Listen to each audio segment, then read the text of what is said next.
Welcome to Growth Happens in the Dirt, a journey through brain injury recovery and the science of healing. Chapter 13, Part 1. Getting back into life again. Keep going. You never know how strong you are until you look back at everything you've overcome. Kerry Smith. As life started to get better, I reconnected with friends I had not seen since before COVID. Because I was still getting migraines, neck and knee pain, and intracranial pressure, despite 6 months of relentless rehabilitation. My friend suggested that I go and see a manual physiotherapist who specialised in concussion. The concussion physiotherapist I had been seeing did little manual therapy. Seeing this new physiotherapist was an absolute game changer for recovery. Every single session I had with her would make me feel sick and I needed to go to bed. But she explained this was normal as we were stirring up the nervous system. I had acupuncture, massage, and physiotherapy with someone who understood why my neck was still in so much trouble. Seeing the manual physiotherapist meant I could turn my head properly for the first time in 6 months, and it didn't make me want to throw up. Now that's a win. Tools, manual therapy. As soon as you can, get some sort of manual therapy on your neck. 95% of post-concussion symptoms involve the neck, so for healing it is crucial to address neck or spine issues. If you are seeing a neurophysiotherapist, they are primarily working with the brain, so having manual therapy as well is essential. In the beginning, your neck may be extremely tender, so manual therapy may not be an option, as it wasn't for me. Yet there are a few non-invasive strategies that can provide relief without digging into too much of the muscle pain. Some of the things that helped me during the early stages of my brain recovery were craniosacral therapy. I can't recommend this enough. It's a very gentle, non-invasive technique to balance the nervous system. Stretching, acupuncture, physiotherapy, and as my inflammation reduced, gentle massage and trigger point therapy, using a foam roller or tennis ball to deactivate trigger points, a chiropractor or osteopath for deeper manipulations on the bones and muscles. Happiness returning. I was feeling as if things were on the up. I was planning and pacing, caffeine-free, back to eating low carb, exercising every morning, and following the rules. My relationships were better. I had a relationship with God, and for the first time in months, this tiny sense of happiness was returning. So, my occupational therapist suggested it was time to go back to work. Let's get you back into life again. I hadn't worked for 6 months, with no screen time nor any sense of routine apart from the one I implemented. Re-entering the world again was a daunting idea. I had lost my role in our family business during COVID-19. My role had been absorbed into 3 other people, so I had no job to return to. The return to work plan, which is the normal rehabilitation process here in New Zealand, was slightly skewed, as I had no work to return to. The plan was to find what the new Katie could do. I still wasn't back to 3 speeds of fast Katie. My memory was very bad. I was still getting headaches and fatigue. But I was a new version of myself, which I had accepted. The old Katie was gone, and I had to start where I was. The rehabilitation program organised an occupational assessment to see what I could do while still dealing with a recovering brain. I was feeling perky and optimistic about this new adventure when the middle-aged man arrived at home to interview me on what I felt I could do. I requested something without too many humans, lights, or noise. The list consisted of farm assistant, shelf stacker, forestry worker, naturopath, my old job, massage therapist, old job. I told him, I don't think I can handle too much stress. What about those lollipop people that hold the signs on the road in traffic works? The career advisor smiled and said, I'll put it down and see what we can do. Then we worked on my resume. Oh, there were massive holes in my memory. I couldn't remember where I was employed and what year. He said, that's okay, we'll work with what we have. I'll email you through your resume and let's get you back to work.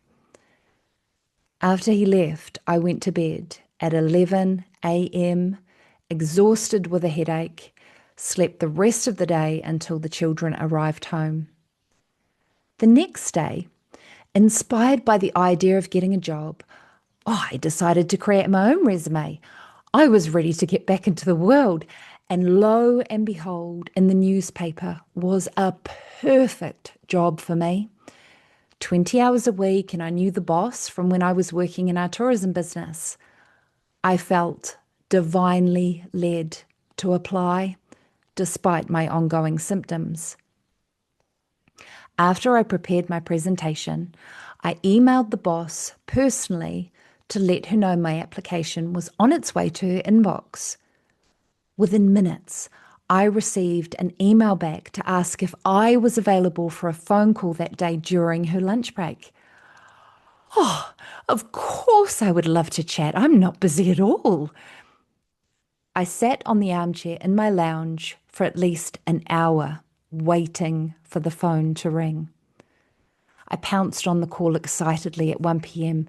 and the first thing I said, even before saying, hello, Katie here, was, have you eaten your lunch? After a dramatic pause on the other end of the phone, she coughed politely. I'm sorry. Oh, obviously she didn't hear me the first time. Have you had your lunch? A clearing of the throat on the other end of the phone, the manager sounded confused. I'm sorry, I don't understand. And enthusiastically, I launched in. Well, you said earlier today that you'd call in your lunch break, and I'm just making sure you've had your lunch. Another pregnant pause and a slight giggle. Yes, I've had my lunch. Thank you. At this point, I sensed I wasn't sounding normal. My conversation was stilted and the brain clunking. I began overcompensating by trying too hard to appear normal. I asked questions about the role, what her vision was, what the plan was. I seemed to have turned the mood around when suddenly she had another meeting to get to and the phone call was cut short. But I was still hopeful, telling everyone I was going to get the job. I knew the people, I had lots of connections, it would work with the kids, and I could do it standing on my head. Everyone was happy for me because, you really deserve something good to happen. Yes, I do deserve that, don't I, God? Don't I deserve a win after this hellish ride? That evening, despite the roaring headache that ensued from being on the computer, I went to bed like a child before Christmas. I started planning my new life when my imaginary job offer came through. When I saw the concussion team, I told them all how I was going so well and that I would be back to work very soon. I had full faith that this was my path. To increase my stamina, each day I would do a little bit more work on the computer. Pain increased, and then I developed increased peripheral neuropathy, tingling and numbness in my right hand. So I started back on my prescription of nerve inhibitors. I couldn't risk not being able to work. But often life doesn't work out how we think it is going to. On the day when the callbacks for interviews were happening, I randomly saw an old friend at the local swimming pool that I hadn't seen since before my head knock. My children ran to play as we talked, and she dropped into the conversation that she had just got a call back for the very same role I had applied for. As I listened to her talking about her potential new job, my heart sank. I smiled with fake enthusiasm for her, yet all the while thinking, I didn't get a call back. They don't want me because my brain is broken. It felt as if the ground was crashing down from underneath me. The old story resurfaced. I'm doing all this work to heal my brain, and it still isn't good enough. Back in the car park, the noise of my children in the back seat blurred to a dull murmur. I was in that familiar, numb place where nobody could touch me, unable to feel or hear anything. My children asked a question which I glibly replied to. Okay, yep, whatever. The kids screamed, Yay! I hadn't heard a word they'd said, but apparently I had just committed to takeaways and a movie night. I continued to sit in the car with the kids excitedly buzzing in the back. And then and there, decided to email the boss I had spoken to. So here's the email. Thank you so much for considering me for the role. Just wondering if the position has already been filled, as I've just seen my friend who has had a call back and I didn't get one. I've got a few projects on the boil, so would really appreciate knowing if I haven't made the cut. I lied. I had no projects on the boil and was still under the rehab program for my head injury. And I was desperate for some kind of self-esteem boost, anything to validate me. Almost immediately, I received an email saying, due to a high number of applicants, you were unsuccessful at this time. I felt numb. The next day after my rejection, I applied for another part-time role, 12 hours a week, perfect, teaching aqua dance to seniors. I'd worked as a personal trainer for a good chunk of my early days. Easy. Again, I told everyone, this is it. I can do this. Got an interview, did the interview, didn't get the job. Diary entry. The feeling like I'm not good enough sits inside me like a cavernous wave. I'm so scared about work and what that looks like. Will anyone want me? Am I good anymore? I was feeling vulnerable and small. Each time I had to put myself out into society, it seemed to reinforce that I had changed and I couldn't cope with day-to-day life. When I picked the kids up from daycare and school, I felt awkward around the other parents. When I saw my in-laws or spoke to friends, I felt uncomfortable and self-conscious. The only people I felt entirely safe with were my children, my parents, and my husband. A foreboding sensation enveloped me that the rest of the world was out to get me. And if not now, then when? The psychologist told me this was irrational, that I should look for the positives. But the more I stepped out of my comfort zone, the more it burnt like an open wound. I felt as though the whole world could see I had changed.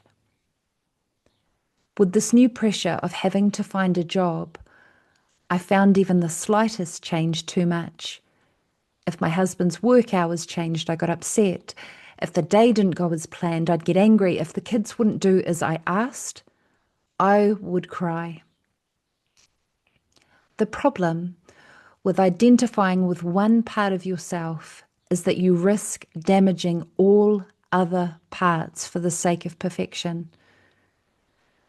If I didn't get the job I applied for, immediately I felt unwanted, like a failure.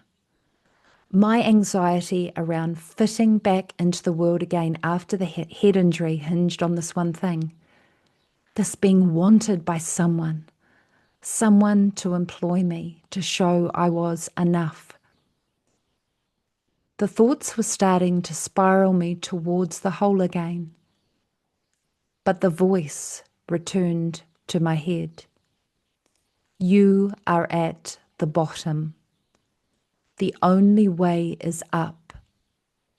Keep looking up. Before the tears hit, I looked at my kids and thought about how far I had come. I love them so much, and my husband, how happy my kids were.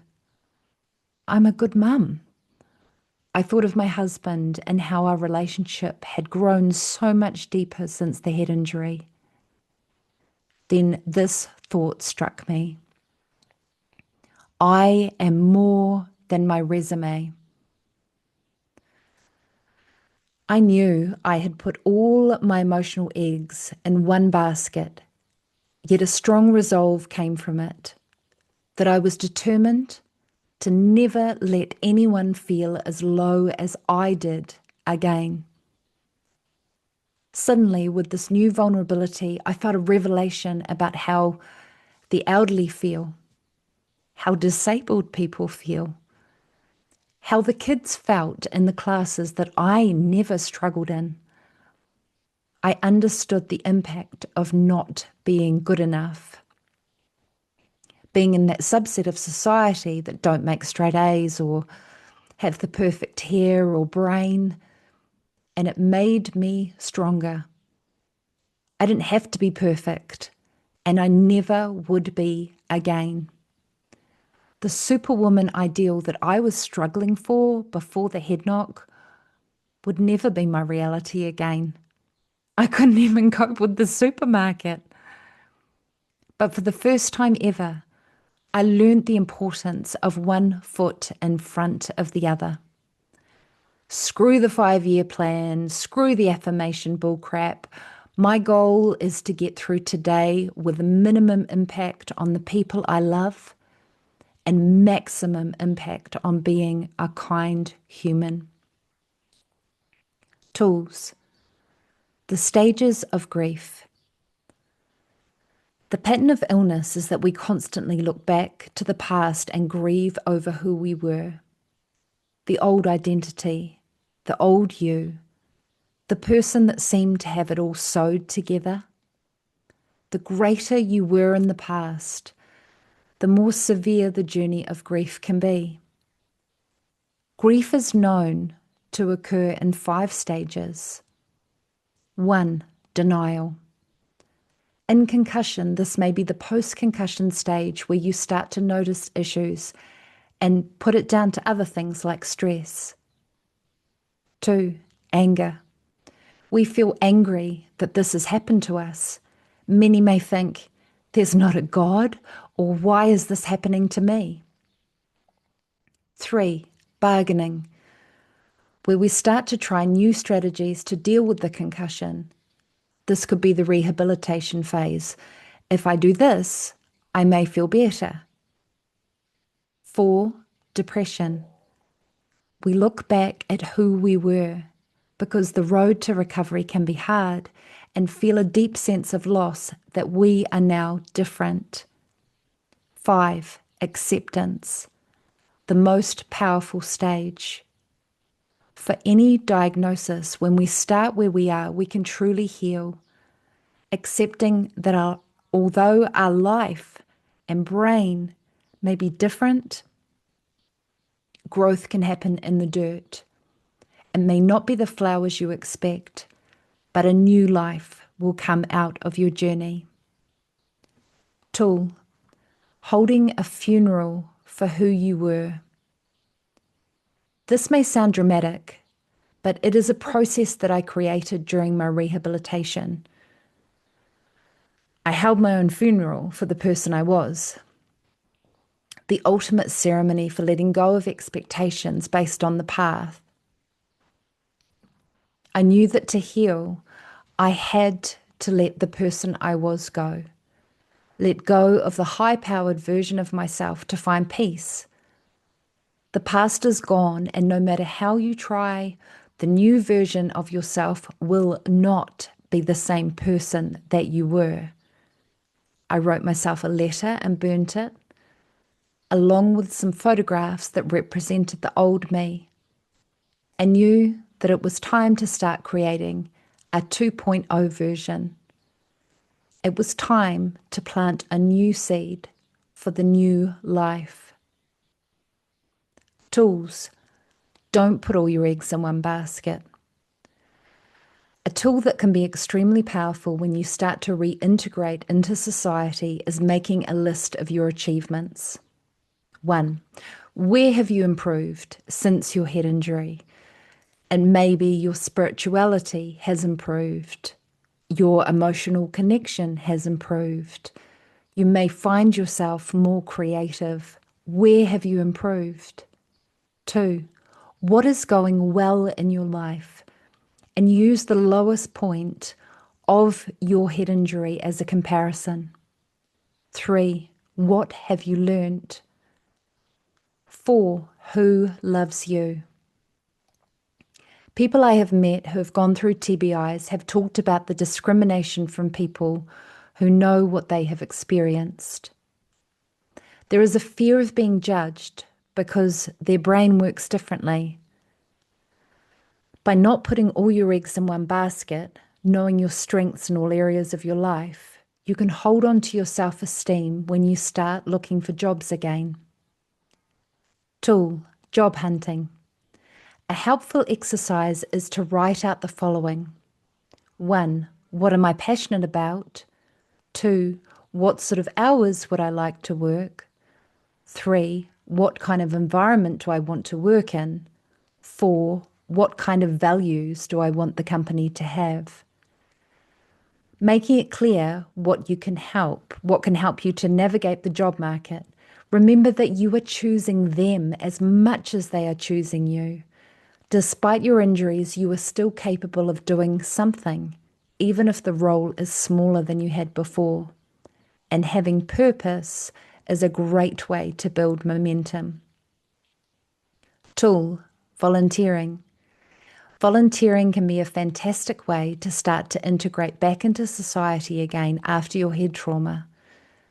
There is no pressure to be a certain way, and it enables you to be in social environments and contribute. Find an organisation that aligns with your values, and then ensure that your energy is maintained by working the hours that fit your schedule. Tool, dealing with social situations. Listening is an underrated skill in modern society, and it can be your superpower as you step back into society again. Learning to ask questions versus answering them can open up connection in situations where you feel uncomfortable.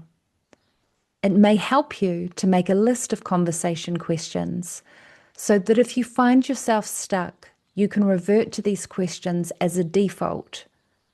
What have you been doing recently? How is your family? How is work going for you? How's your week been? What are you passionate about? People love to be heard, and when we put ourselves in the role of questioner, it is a two-way win in social situations. Then you don't have to have all the answers in a brain that may not be full of any.